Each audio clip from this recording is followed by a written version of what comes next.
These are not soldiers or police forces. These are members of Mexican cartels. But how they got to this point?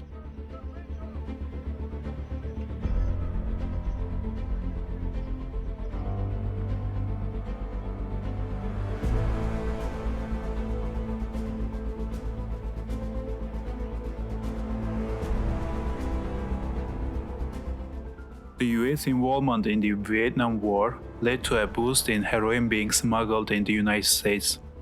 Reports showed 15% of active soldiers were heroin addicts. The number of people dependent on heroin in the United States soared to 750,000 during these years. America's public enemy number one in the United States is drug abuse. By 1981, 70% of all marijuana and cocaine coming into the United States passed through South Florida. Time magazine's famous November 1981 lament, entitled Miami, a Paradise Lost, reported on problems of trafficking, violence, and money laundering in South Florida.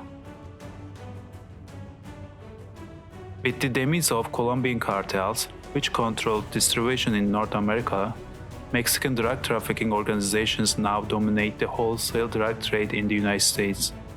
The business is extremely lucrative, with wholesale illicit drug trade earnings now estimated between $13.6 and $48.4 billion annually.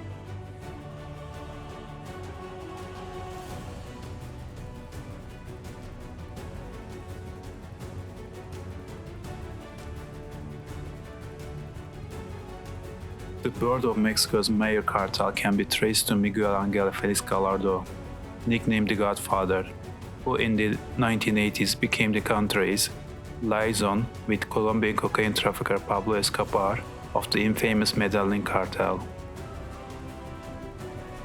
Gallardo went increasingly underground after the arrest of his cartel's co-founder, Rafael Caro Quintero, for the murder of U.S. Drug Enforcement agent Enrico Camarena in 1985. The meeting divided up Mexico's into plazas, or regions, to be controlled by various drug trafficking organizations.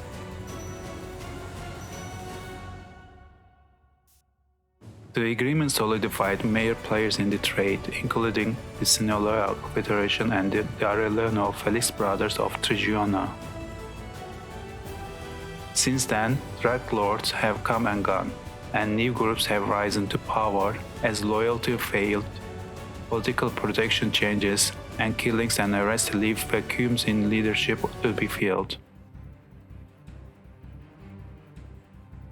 Police in Mexico are chronically undertrained and underpaid, often giving local officials a little incentive to face the often well-armed drug gangs. The Mexican government has, to date, taken a federal approach which has created a gap in resolve between state and federal agencies to combat the drug trafficking crisis.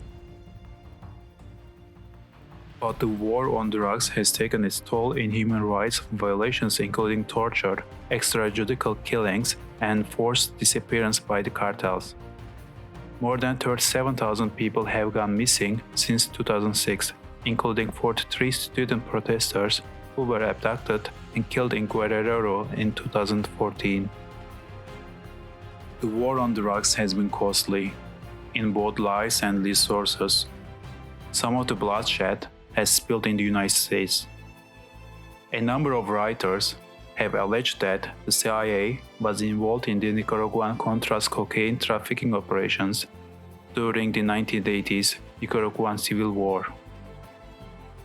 A fierce battle against the cartels, deploying the military to its streets, the countryside wiped out the drug trade. Violence escalated as a result.